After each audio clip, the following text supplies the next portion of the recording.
Aloha guys, it's Shaco here! My god, look at this camera! It looks so damn good! You can finally see me as something more than a few blurry pixels on the screen and see me as a human being. More or less. First things first, thanks to everyone for watching the stream, joining the channel, following the guides, whatever you did to support the channel, because thanks to you I'm slowly improving the quality of my videos and the quality of the stream. And look at this, we finally got a damn good camera, at least a decent camera to stream and to make content, so thanks for that. Okay, so we are doing something different today. I think it's about time we talk about how Shaco is currently played, or how Shaco should be played in 2019. Some of you are maybe newbie at Shaco, or you may have more experience at Shaco, while this video I think it should be useful for pretty much every Shaco player, or everyone that wants to start playing Shaco and doesn't know how, or just experienced players that want to understand how Shaco is currently played. As you know, I have been playing Shaco for like 7 years already. I should probably do something with my life, so I can live in my own skin the evolution of the champion and over time.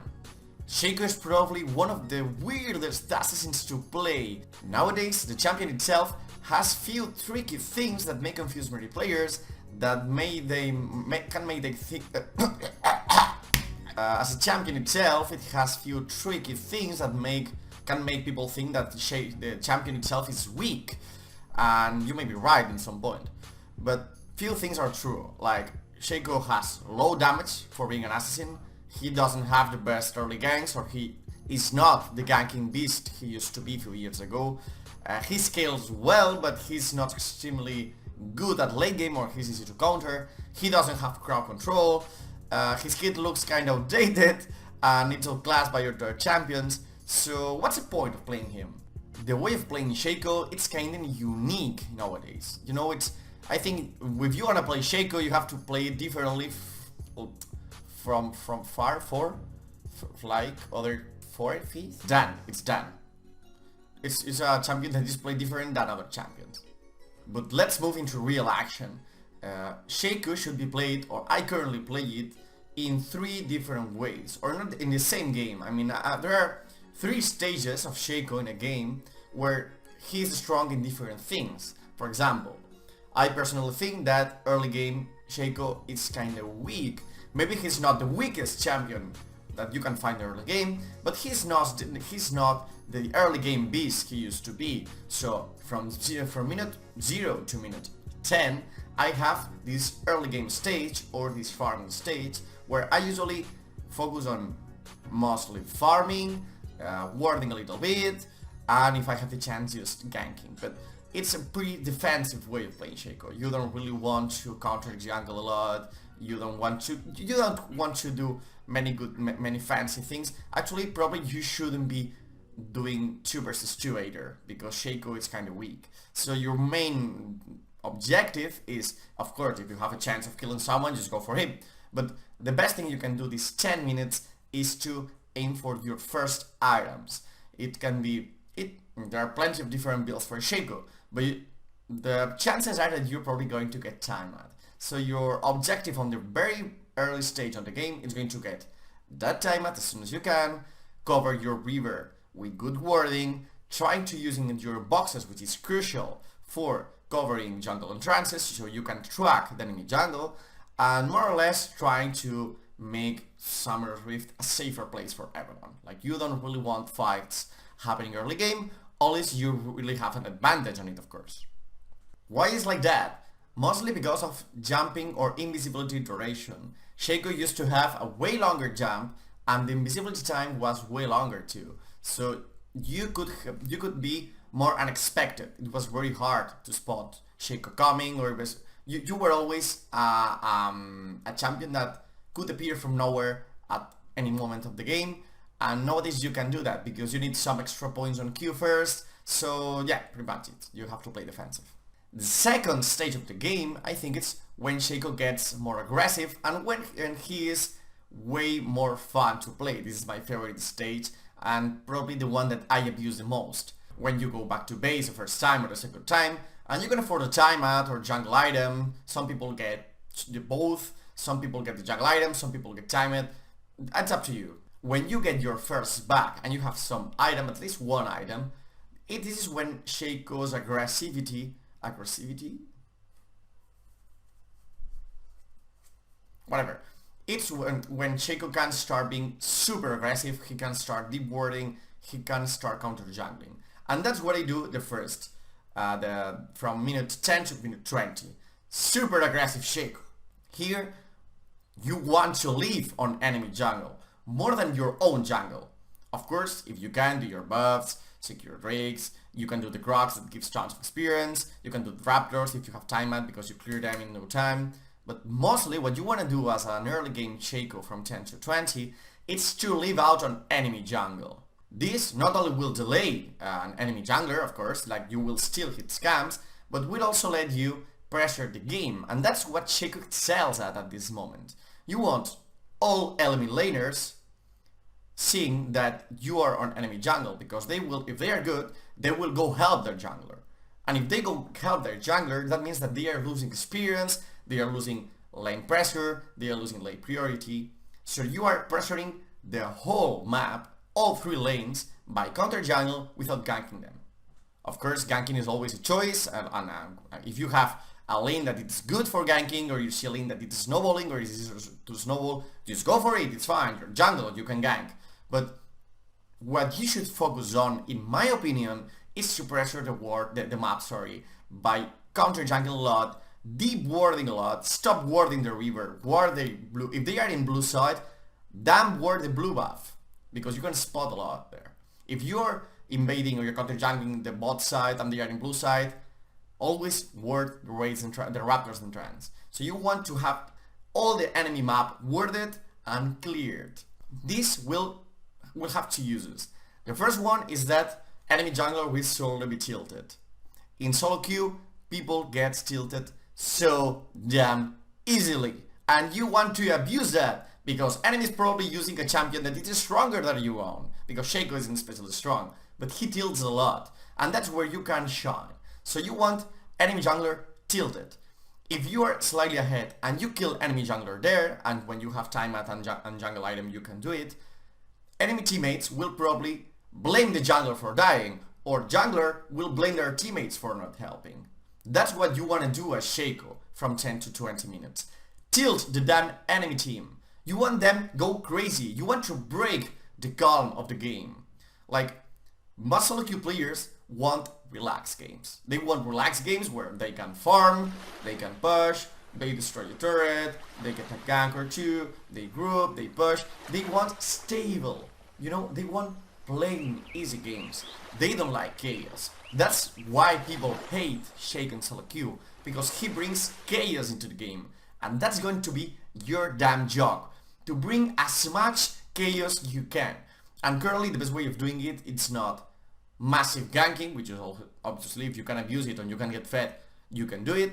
But the best way of bringing chaos into game is just deep warding the damn jungle, place boxes everywhere, steal buffs, keep annoying the enemy junglers so they start chatting. And when you abuse enemy jungler, the chances is that enemies start using the chat. When you invade, when you steal a buff, because you imagine that there is a mid laner Lysandra that wants blue, but when they go after blue, it's done because you have done it.